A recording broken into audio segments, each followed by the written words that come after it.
এত বছর ধরে এই রাজ্যে বাস করছি, রামনবমী এসেছে গেছে, রামনবমীকে কেন্দ্র করে কখনো আমাদের মনে হয়নি যে কোনোদিন কোনো সাম্প্রদায়িক উত্তেজনা তৈরি হতে পারে বা সেই মিছিল নিয়ে এত আদালতে যেতে হতে পারে।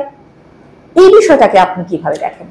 যেমন রামনবমীটা তো আমাদের কাছে এমনিতে খুব একটা বিশাল হই হুল্লোড় করে গত এক দশক আগে পর্যন্ত খুব একটা দেখিনি আমি। আমরা যখন 80-90-এর দশকে বড় হয়েছি, ইভেন 2000-এর দশকটাও যদি প্রথম দশক দেখেন একবিংশ শতাব্দী, সেখানে রামনবমীটা খুব বড় একটা কিছু ছিল না।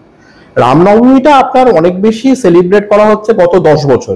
আমি এগিয়ে বলছি 2014 লোকসভা জেতার পরে বিজেপি সেন্ট্রাল গভর্নমেন্ট হলো এবং পশ্চিমবঙ্গে তার 2014 থেকে আস্তে আস্তে বিজেপির যখন সংগঠন বাড়ছে, সেই রকম একটা প্রেক্ষাপটে রামনবমীটাকে অনেক বেশি ধুমধাম করে বড়, হয়তো পশ্চিমবঙ্গ কোথাও একটা অল্প স্বল্প ছোটখাটো স্তরে করা হতো, কিন্তু সেটা একটা এই যে প্রসেশন করে কলকাতার বুকে একটা বড় মিছিল হচ্ছে,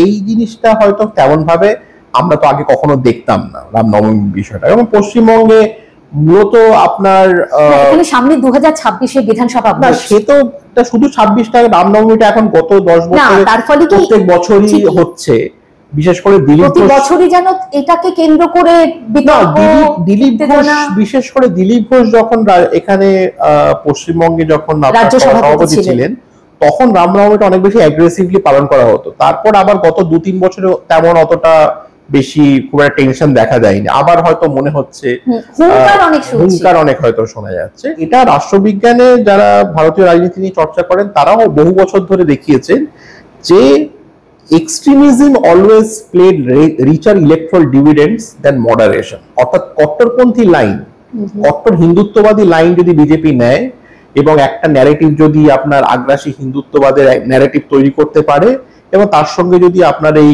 ছোট ছোট এই কমিউনাল রাইট দাঙ্গা যদি হয়, তাহলে সেখানে বিজেপি আপনার ভোটের ময়দানে তারা অনেক বেশি সুবিধা পায়, তাদের অনেক বেশি লাভ হয় তাদের। পশ্চিমবঙ্গের বিজেপিটা কিন্তু একটা খিচুড়ি কাইন্ড অফ বিজেপি।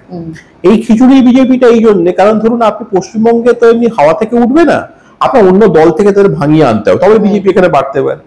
সেটাই পশ্চিমবঙ্গে এখানে হয়েছে। এখানে সংঘের খুব বড় সংগঠন কখনো ছিল না, ফলে আপনি পশ্চিমবঙ্গে রাতারাতি বিজেপিটাকে যদি বাড়াতে হয়, তাহলে আপনার লেফট থেকে এবং তৃণমূল থেকে কিংবা কংগ্রেস থেকে আপনার লোক আনতে হবে। এবং এটাই আপনি এখন দেখছেন। শুভেন্দু অধিকারী তিনি 5 বছর আগে পর্যন্ত তিনি তৃণমূলের বড় নেতা ছিলেন, মন্ত্রী ছিলেন। আপনি খগেন মুর্মু যদি দেখেন, তিনি লেফটের হচ্ছেন বড় নেতা ছিলেন, তিনি এখন 2 টার্মের এমপি হয়েছেন বিজেপিতে। আপনি যদি উত্তরবঙ্গে যদি যান, সেখানে শঙ্কর ঘোষকে দেখবেন, তিনি সিপিএম এর নেতা ছিলেন, তিনি এখন বিজেপির নেতা হয়ে গেছেন। আপনি যদি অর্জুন সিংকে দেখেন, অর্জুন সিং কখন কোথায় আছেন সেটাও অন্তত ভোটে এখন গত কয়েক 2-3 বার উনি বিজেপি থেকে দাঁড়াচ্ছেন। ফলে এই অথেন্টিক বিজেপি ভার্সেস এই নব্য বিজেপি, নব্য বিজেপিদের যেহেতু তারা নতুন নতুন বিজেপিতে তারা এসছে, তাদের অনেক বেশি তাগিদ যে তাদেরকে নিজেদেরকে যত বেশি করে হিন্দুত্ববাদী করে জাহির কর। তার জন্য আপনি দেখবেন শুভেন্দু অধিকারী গত কয়েক সপ্তাহে এখন এই একটা অ্যাগ্রেসিভ হিন্দুত্ববাদী লাইন নিচ্ছে। তাকে প্রমাণ করতে হচ্ছে যে সে আসলে অত ওই তৃণমূলী কংগ্রেসি ডিএনএ এর পলিটিশিয়ান নয়, তার ডিএনএ পরিবর্তন হয়েছে, সে এখন হিন্দুত্ববাদী। ফলে তার সনাতন ধর্মের কথা কিংবা এই ধরনের আগ্রাসী মন্তব্য করতে হচ্ছে যে মুসলমান কোন এমএলএ আসলে তাদেরকে ওখান থেকে উৎখাত করবে, হ্যাঁ, এবং আরো খারাপ শব্দ কিছু ব্যবহার করেছে। ফলে এইটা একটা সমস্যা। এবং এই যে নব্য বিজেপি এবং পুরাতন বিজেপি, এদের দলের মধ্যে একটা এই একই ফ্যাকশনালিজমটাও আছে। এবং তার সঙ্গে আপনি দেখবেন যে পশ্চিমবঙ্গের বিজেপির সঙ্গে আরএসএস এর কোঅর্ডিনেশনটা অত ভালো নয়। আপনি রিসেন্টলি মোহন ভাগবত এসেছিলেন আরএসএস এর, অনেকটা সময় এখানে দিয়েছেন, কিন্তু তার সঙ্গে দেখা গেল বিজেপির কারোর দেখা সাক্ষাৎ হয়নি, দেখাই করেনি। পশ্চিমবঙ্গের বিজেপি অনেক বেশি মোদী এবং অমিত শাহ তাদের দ্বারা নিয়ন্ত্রিত। আপনার মনে হয় যে উত্তর ভারতে যে প্রভাব বিস্তার করতে পারে এই হিন্দুত্ববাদী রাজনীতি, পশ্চিমবঙ্গের মাটিটা আলাদা, পশ্চিমবঙ্গের সংস্কৃতি, পশ্চিমবঙ্গের মাটি আলাদা, দক্ষিণ ভারতের মাটিও আলাদা। তার জন্য কারণ এইখানটা এই দুটো জায়গায় আপনার এখানে একটা দক্ষিণ ভারতে একটা অ্যান্টি কাস্ট হিন্দি বিরোধী ধরনের রাজনীতি তৈরি হয়েছিল, তার একটা মতাদর্শগত দিক আছে।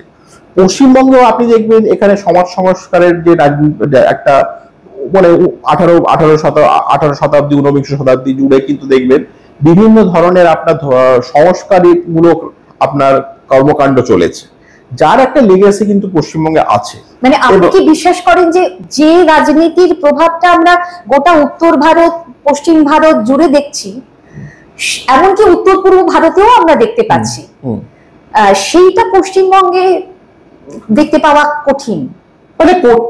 মানে হ্যাঁ, মানে এখনো পর্যন্ত তো সেভাবে আমরা দেখতে পাইনি, যদিও যতটা আপনার 10 বছর আগে যেটা একেবারেই দেখা যেত না, যেমন রামনবমীর কথাটাই ধরুন, কিংবা উত্তরোত্তর অনেক বেশি গণেশ পুজো বাড়া, হনুমান জয়ন্তী, উল্টো দিকে বিশ্বকর্মা পুজো কমে যাওয়া, এইগুলো তো আমরা দেখতে পাচ্ছি চোখের সামনে। ফলে এটা একটা পশ্চিমবঙ্গ পরিবর্তন হচ্ছে, কিন্তু পরিবর্তনটা খুব স্লো। মানে আপনি যদি বিজেপিআইজেশনের যদি কথা বলেন, তাহলে সেইটার দিকে পশ্চিমবঙ্গ অনেক স্লো পরিবর্তন। শিক্ষা আর কর্মসংস্থান এই দুটো ক্ষেত্রেরও একটা ভূমিকা আছে না? হ্যাঁ আছে, বড় ভূমিকা আছে, কিন্তু এইটা আমার ধারণা শিক্ষা, কর্মসংস্থান এবং প্রাইমারি হেলথ, এই জায়গাগুলোতে তৃণমূল একটু উইক পিচে, মানে স্লিপারি উইকেটে আছে। এবার এই অ্যাংজাইটিটাকে আপনার মোটামুটি তৃণমূল একটা এই বাঙালি নেটিভিস্ট পলিটিক্সটা করে এই অ্যাংজাইটিটাকে কোনোভাবে একটা অ্যাবজর্ব করতে পারছে, যে তোমার চাকরি নেই কেন, তার কারণ হচ্ছে যে বিহার ইউপি থেকে লোকজন এসে তোমার কাজটা নিয়ে নিচ্ছে। পশ্চিমবঙ্গটা বিহার ইউপির লোকেরা ভরে যাচ্ছে, এবং এদেরকে এখান থেকে তারা ভোটার লিস্টের মধ্যে ঢুকে যাচ্ছে, এবং এখানকার ব্যবসা বাণিজ্যগুলো হচ্ছে বাঙালির হাতে নেই। এখন এই সেন্টিমেন্টটা তৃণমূল কোনো রকম ভাবে একটা করে তারা একটা কোনো রকম ভাবে ম্যানেজ করছে। এবং তৃণমূল যেটা বাঙালিদের পার্টি, এসেনশিয়ালি এটা বাঙালিদের পার্টি, এই কালচারটা কিন্তু মানে এটা কখনো বামফ্রন্ট ওইভাবে কখনো এক্সপ্লেন করেনি যে আমরা কেবল বাঙালিদের পার্টি। হ্যাঁ, যদিও ওখানে একটা হালকা সাটল বাঙালিয়ানা ছিল, এবং সেখানে সাদা ধুতি পাঞ্জাবি পরে আসা যে রাজনীতিবিদ না, কিন্তু এখানে জ্যোতিবাবু এবং এরা যখন ওই আপনার কেন্দ্রের বিরুদ্ধে আমাদের এখানে এসব হয় না, ওগুলো ওখানে হয়, এই যে আমরা ওরার ব্যাপারটা এখানে এটা একটা সাটল একখানা অ্যান্টি হিন্দি জিনিস ছিল হয়তো, কিন্তু সেটা খুব সাটল। যেহেতু স্থানীয় দল, হ্যাঁ, এবার স্থানীয় দল যেহেতু এইখানে তৃণমূল অনেক বেশি যেহেতু আঞ্চলিক দল, এইটা একটা হ্যাঁ বাঙালিদের পার্টি, বাঙালিয়ানা একটা ধরনের করে রাজনীতি তারা এগোচ্ছে, এইটাই মনে হয় আপাতত। ঠিকই। সুতরাং রামনবমীকে কেন্দ্র করে নানা রকম গরম কথাবার্তা হতে পারে, কিন্তু আমাদের এখনো পর্যন্ত সেই আশঙ্কাটা নিয়ে এখনো সেভাবে বোধহয় বিচলিত হবার মতো পরিস্থিতি নয়, এখনো পর্যন্ত নয়। কিন্তু এটা কমপ্লেসেন্ট থাকলেও চলবে না, কশাস হতে হবে, কিন্তু কমপ্লেসেন্ট থাকলেও সতর্ক থাকতে হবে। ঠিক ঠিক ঠিক।